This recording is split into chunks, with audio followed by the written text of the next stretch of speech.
Okay, so in this episode, I'm going to look at ways they could have approached the Gotham TV show and ways that they could have actually made the TV show a lot better because I think the TV show has a lot of potential.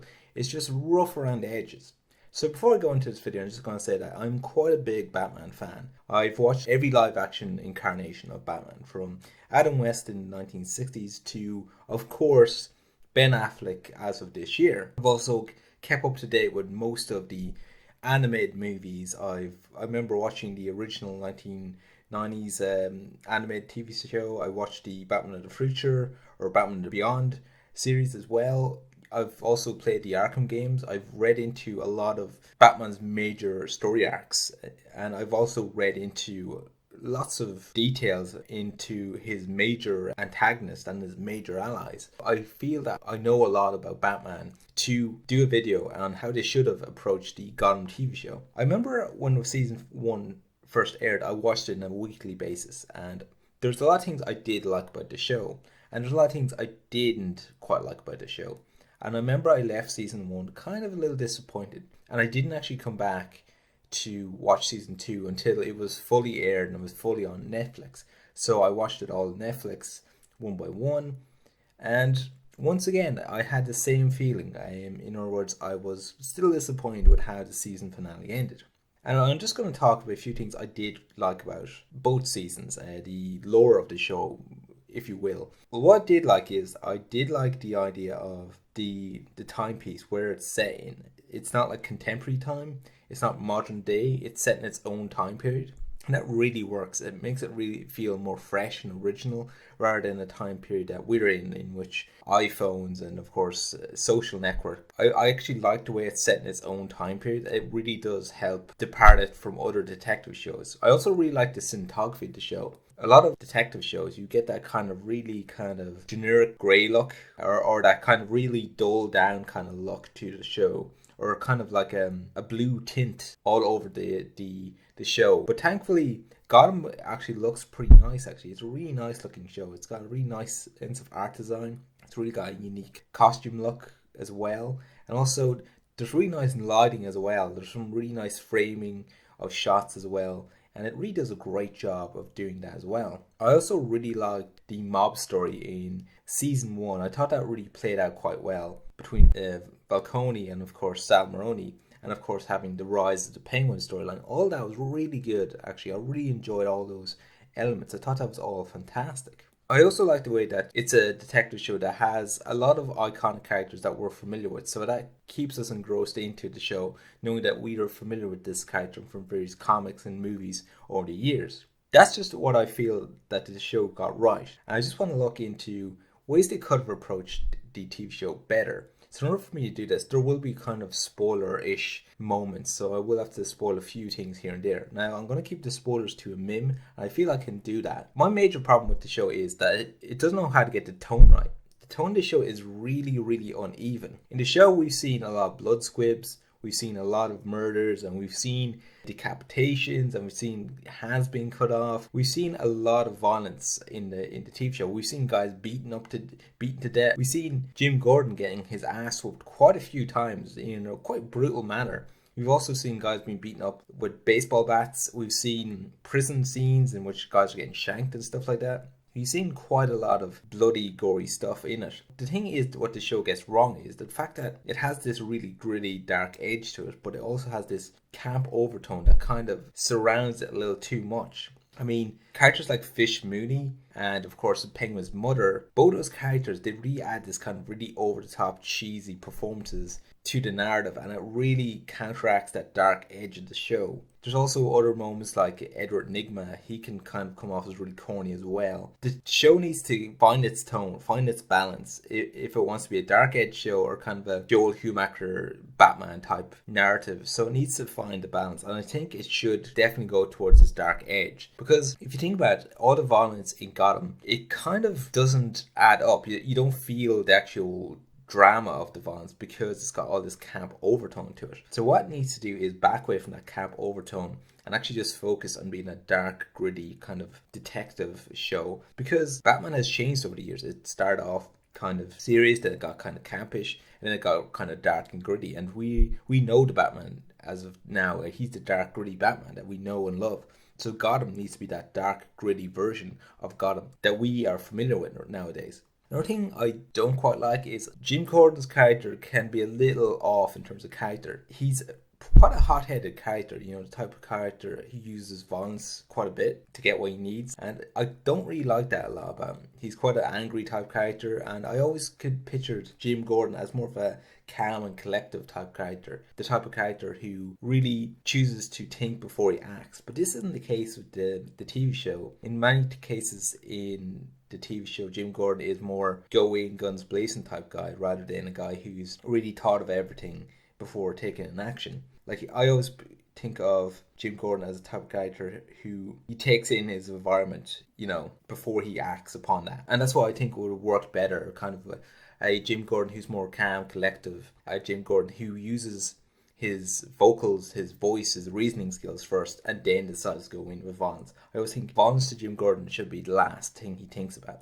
And we don't get to see that in Gotham. He's really quite a hot-headed character, which I really don't like. I also would have preferred if they took more inspiration from Year One, that kind of version of Jim Gordon. A real good guy, a real lawful guy, but a guy who kind of keeps his head down at first and then kind of learns more about who he's dealing with before he makes an action. I really liked how Jim Gordon was portrayed in the Nolan series, and that's what makes Ben McKenzie's performance a little hard in comparison, because of course we see Jim Gordon in Batman Begins as this kind of righteous good guy cop, but he's kind of slightly quieter and slightly shyer in Batman Begins. But as the films go on, we see him getting more and more commanding and more of the character that we know of in the comics. And I think that would have been really cool in how they were structured Jim Gordon, like have him kind of being kind of a quieter character, a type of character who kind of takes in his environment, learns the corruption in the police force, and then he slowly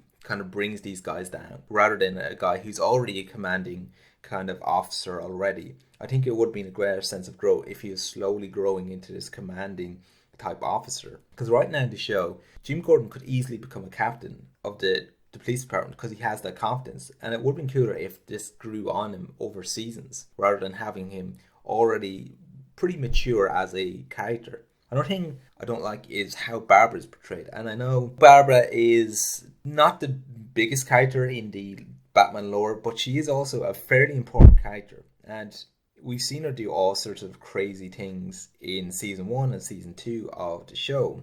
In season 1, we learned that she killed her parents. In season 2, we see her working with the bad guys and torturing people. We see her doing all sorts of crazy shit. And I just keep thinking to myself, how is Jim Gordon ever going to get back with this person? Because she's done all this crazy shit. And I'm saying this mainly because, of course, in the comic books, Jim actually does, marry Barbara. And of course, they have kids together.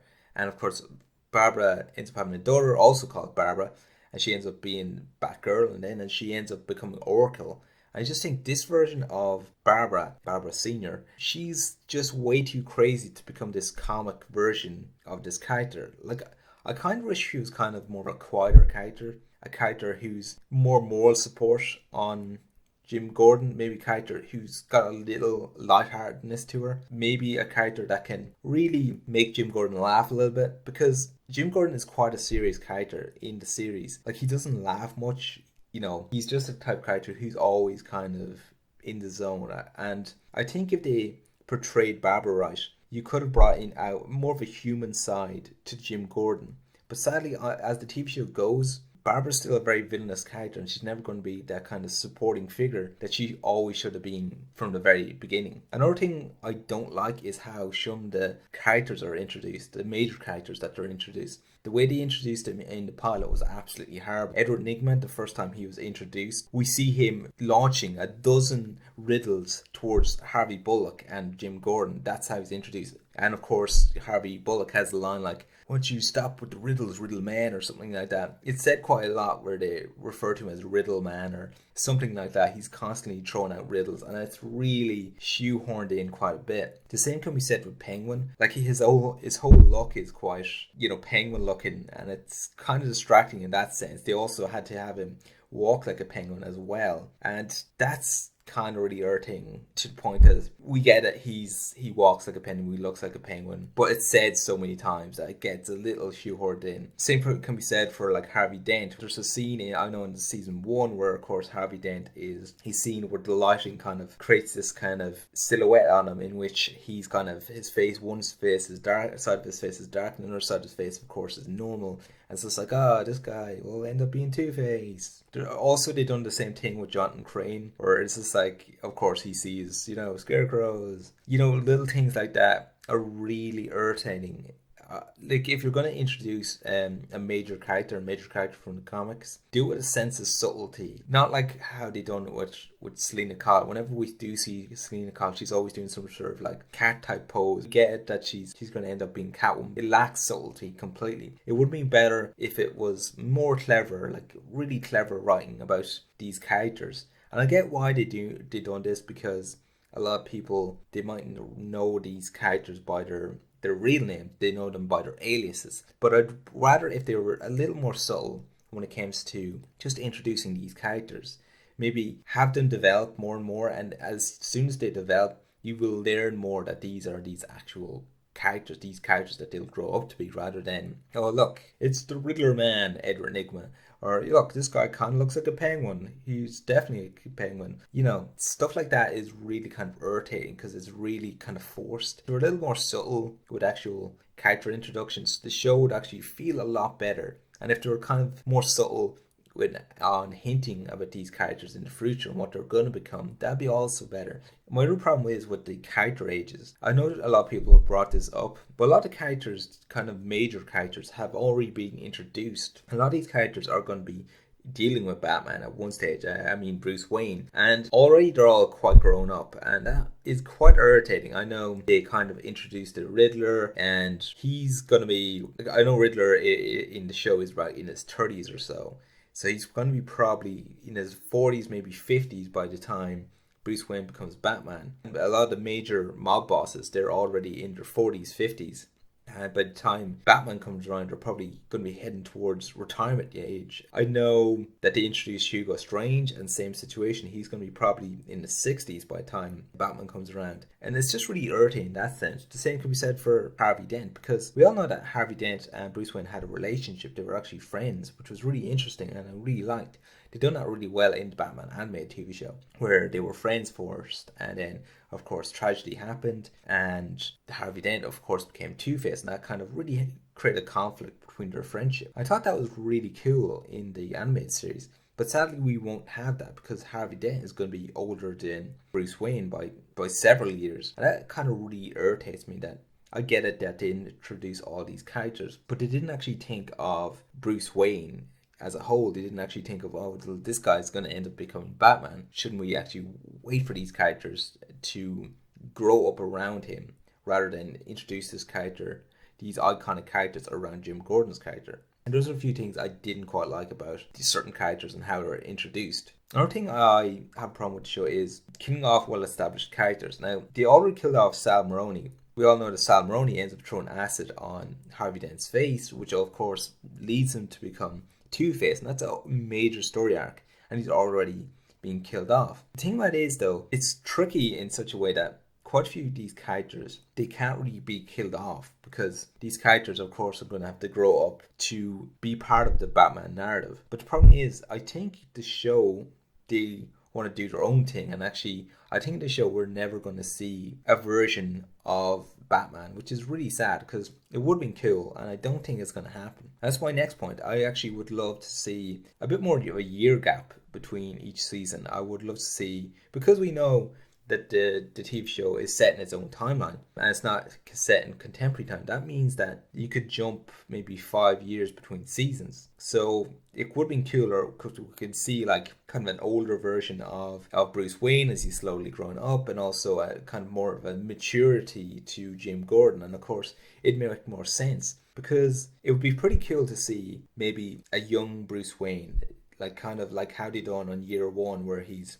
kind of the vigilante before he gets his bat suit. So his first few attempts of being a vigilante without, of course, the suit. And that would have been cool of seeing that, and maybe seeing Jim Gordon work with him, work with this pre-Batman Bruce Wayne. That would have been really cool, just having that chemistry. And it would be way more interesting seeing kind of a teen Bruce Wayne, maybe a Bruce Wayne in his early 20s, still struggling with his identity, still trying to save Gotham, but still figuring out how he's going to do that, and seeing maybe Jim Gordon being more of a mentor type figure to him. That would have been really interesting for the show. But sadly, as it is now, we have, Bruce Wayne, he's 14, but the way that each season goes, of course, it goes in more of a slower based process compared to skipping on a few years. And I think skipping on a few years would have really worked for the narrative, because we could see these characters and how they've grown in a few years and seen how they've changed in certain ways. And that's just a few ways they could have actually improved on the Gotham narrative. And if you have a few of your own reasons on how they could have improved Gotham, put down in the comment section below.